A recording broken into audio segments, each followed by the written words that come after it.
கோவை வெள்ளானப்பட்டியை சேர்ந்த அரசு அதிகாரி சரவணகுமார் வங்கியிலிருந்து 100 சவரன் தங்க நகை மற்றும் 6 லட்சம் ரூபாயை எடுத்துக்கொண்டு காரில் வீடு திரும்பிக் கொண்டிருந்தார்.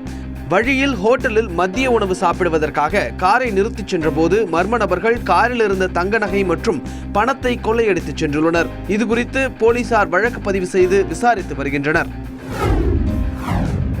சிதம்பரம் அண்ணாமலை பல்கலைக்கழகத்தில் தேர்வு கட்டுப்பாட்டு துறையில் வைக்கப்பட்டிருந்த மாணவர்களின் விடைத்தாள்கள் மாயமானதாக கூறப்படுகிறது. இந்த தகவலால் மாணவர்கள் அதிர்ச்சி அடைந்துள்ளனர். விடைத்தாள் மாயமான விவகாரம் குறித்து பல்கலைக்கழக அதிகாரிகள் விசாரணை நடத்தி வருகின்றனர். அரசுக்கு பல கோடி ரூபாய் வரி வருவாய் இழப்பை ஏற்படுத்தி வரும் ஆன்லைன் வர்த்தக நிறுவனங்கள் மீது மத்திய அரசு நடவடிக்கை எடுக்க வேண்டும் என்று தமிழ்நாடு வணிகர் சங்கங்களின் பேரமைப்பின் மாநில தலைவர் விக்ரமராஜா கோரிக்கை விடுத்துள்ளார். தூத்துக்குடியில் செய்தியாளர்களை சந்தித்த அவர் இதனை தெரிவித்தார்.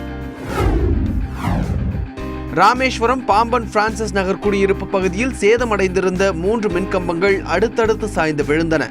இதனால் 500க்கும் மேற்பட்ட வீடுகளில் மின்சாரம் தடைபட்டுள்ளது.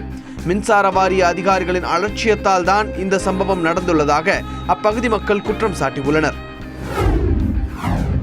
தேனி மாவட்டம் ஆண்டிப்பட்டி வட்டாட்சியர் அலுவலகத்தில் ஆதார் அட்டைக்கு புகைப்படம் எடுக்கும் மையங்களில் பணியாளர்கள் பெரும்பாலான நேரங்கள் இருப்பதில்லை என்று புகார் எழுந்துள்ளது.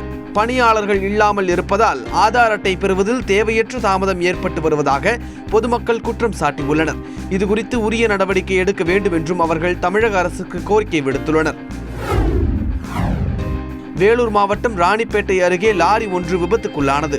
இதுகுறித்து தகவல் அறிந்து வந்த ராணிப்பேட்டை போலீசார் லாரியை சோதனை செய்தபோது அதில் 10 டன் செம்மரக்கட்டைகள் மறைத்து வைக்கப்பட்டிருந்தது கண்டுபிடிக்கப்பட்டது.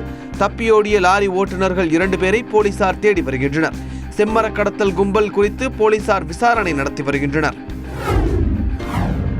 கும்பகோணம் மகாமகக்குளம் கும்பேஸ்வரர் கோவில், காவேரிக்கரை படித்துறை, நாகூர் தர்கா ஸ்தூபி ஆகியவற்றை கட்டித்தந்த கோவிந்த தீட்சிதருக்கு சிலை அமைக்க முடிவு செய்யப்பட்டுள்ளது.